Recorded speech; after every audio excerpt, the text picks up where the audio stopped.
अस्सलाम वालेकुम viewers, welcome to my channel. अब इस वीडियो में हम सीखते हैं कि उर्दू में आपने गोल और शेर जो है वो कैसे ऐड करने हैं। फॉर एग्जांपल, आप कोई लॉन्ग क्वेश्चन अटेम्प्ट करने हैं, पाक स्टडी का है या फिर इस ऐसे राइटिंग का है उर्दू में, या कोई भी लॉन्ग क्वेश्चन जो है वो उसमें आपने कोई शेर ऐड करना है या फिर आपने कोई गोल किसी का ऐड करना है, तो आप कैसे करेंगे वो हम सीखते हैं। अब फॉर एग्जाम्पल, आप लिखते चले आ रहे हैं, कोई पैसेज वगैरह आप लिख रहे हैं।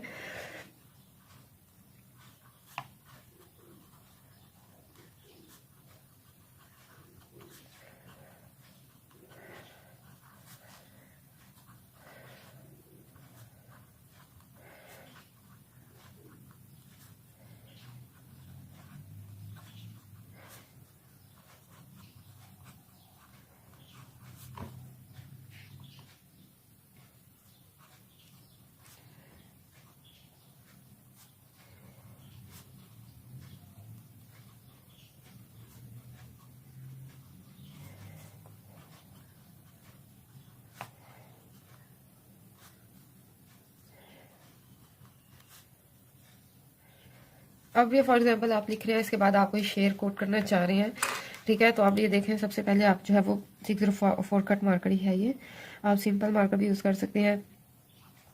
कोई बुलेट बना लें, उसके बाद शेर का जो है वो सिंबल जो होता है वो लगाएं, और उसके बाद आप शेर ऐड करें।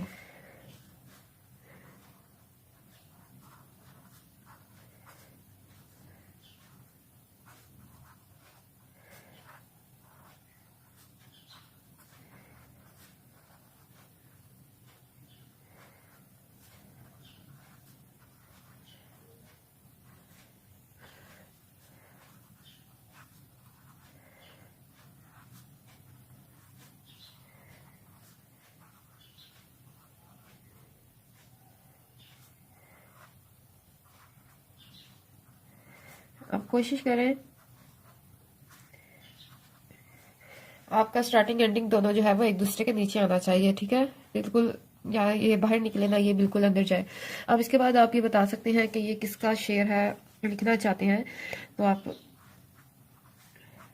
इस तरह ऐड कर लें कि ये इलामा इकबाल ने शेर लिखा है,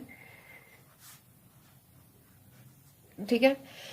अब ये देखें इससे फायदा क्या होगा। फिर आप यहाँ से नेक्स्ट जो है फिर स्टार्ट कर दें,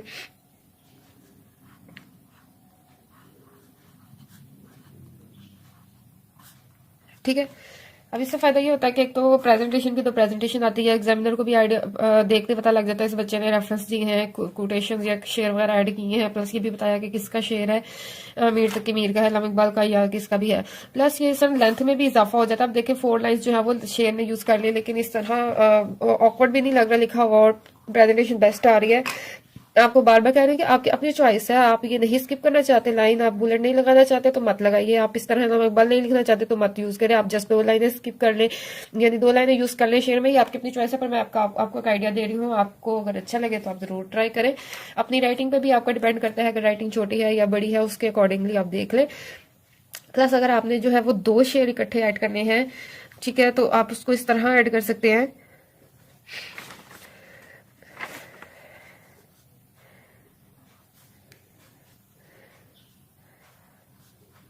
सेंटर में ही लिखें,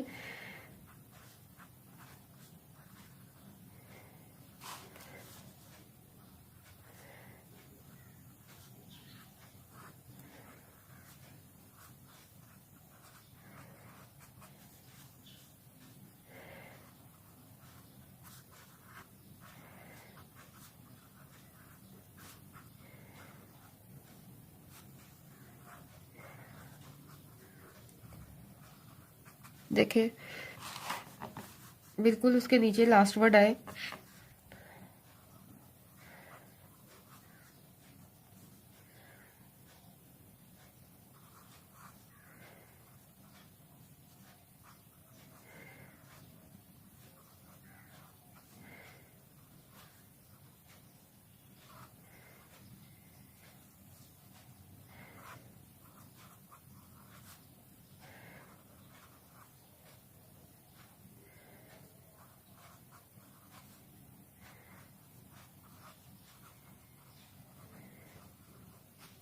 ठीक है, अब ये देखें मैंने कैसे ऐड किया।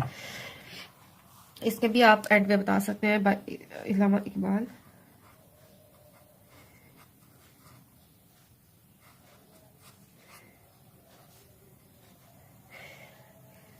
ठीक है, अब जो है अब हम देखते हैं कि आपने अगर कोई कोल ऐड करना है तो फिर वो कोल कैसे ऐड करेंगे।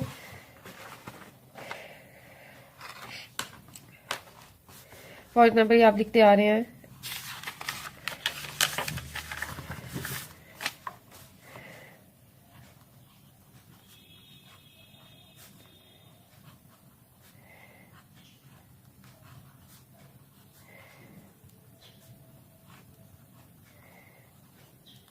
ठीक है, इसके बाद आपने कोई कोल ऐड करना है तो आप सिंपल मार्कर भी यूज़ कर सकते हैं। देखें, आप सिंपल मार्कर से भी लिख लें, मैं ज़्यादा कट मार्कर ही यूज़ करती हूँ, आपकी अपनी चॉइस है।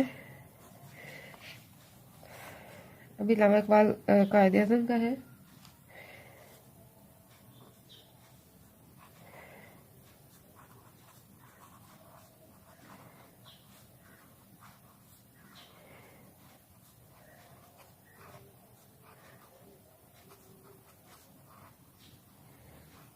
अगर कोल ज़रा लेंथी है तो आप जो है स्पेस जो है इतनी ज़्यादा मत छोड़िए।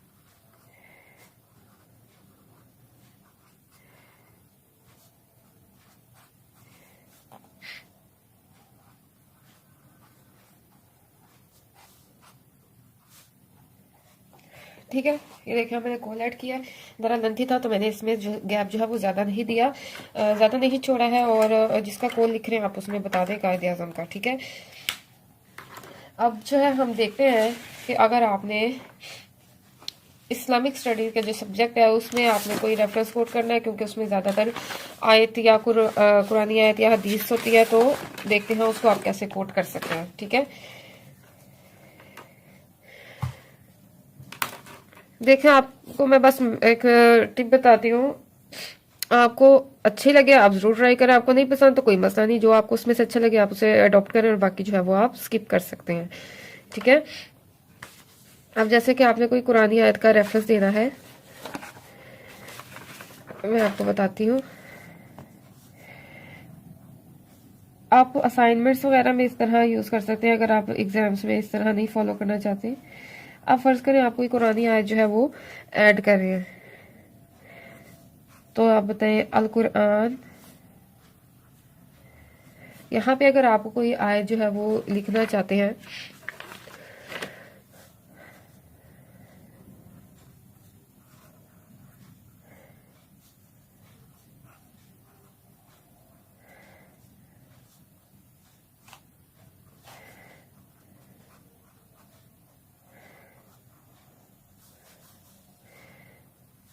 या आपने एक आयत लिखी है, इसके बाद आप इसका तर्जुमे की हेडिंग दें। फॉर एग्जांपल आपने तर्जुमा जस्ट लिखना है तो आप लिखें अल कुरान और उसके नीचे तर्जुमा इस तरह, उसके बाद आप तर्जुमा लिखें।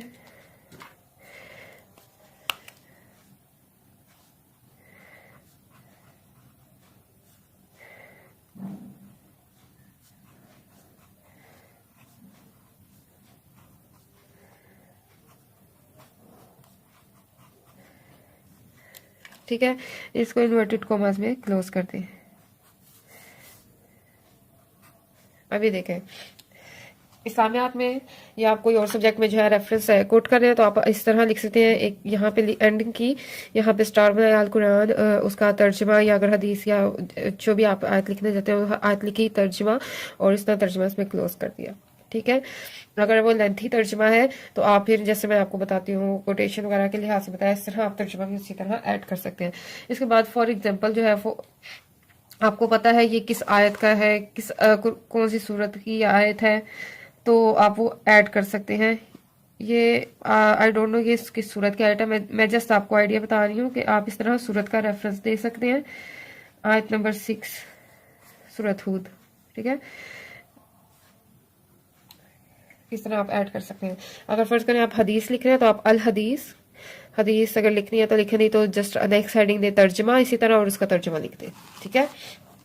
वीडियो पसंद आई है तो जरूर लाइक और शेयर करें, चैनल को सब्सक्राइब करना मत भूलें व्यूअर्स, और प्लीज मेरे न्यू चैनल्स जो हैं उनको जरूर विजिट करें, वीडियोस देखें, इंशाल्लाह आपको जरूर पसंद आई होंगी। उसमें भी लर्निंग का आपको बताया हुआ कैसे आप इजी वे में लर्निंग कर सकते हैं। प्लस सिग्नेचर्स जो है वो उसकी मैंने अलग से चैनल बनाया है आप लोगों की आसानी के लिए, तो आप वो भी विजिट करें, अपने नेम लिखें अगर आप अपने नाम का सिग्नेचर चाहते हैं या कैलीग्राफी चाहते हैं। प्लस आर्ट्स और क्राफ्ट के लिहाज से भी मैंने एक चैनल बनाया है, जो इसमें इंटरेस्ट रखता है वो जरूर देखे और विजिट करें, और चैनल को सब्सक्राइब करना मत भूलिए। अपना ख्याल रखिए, अल्लाह हाफिज।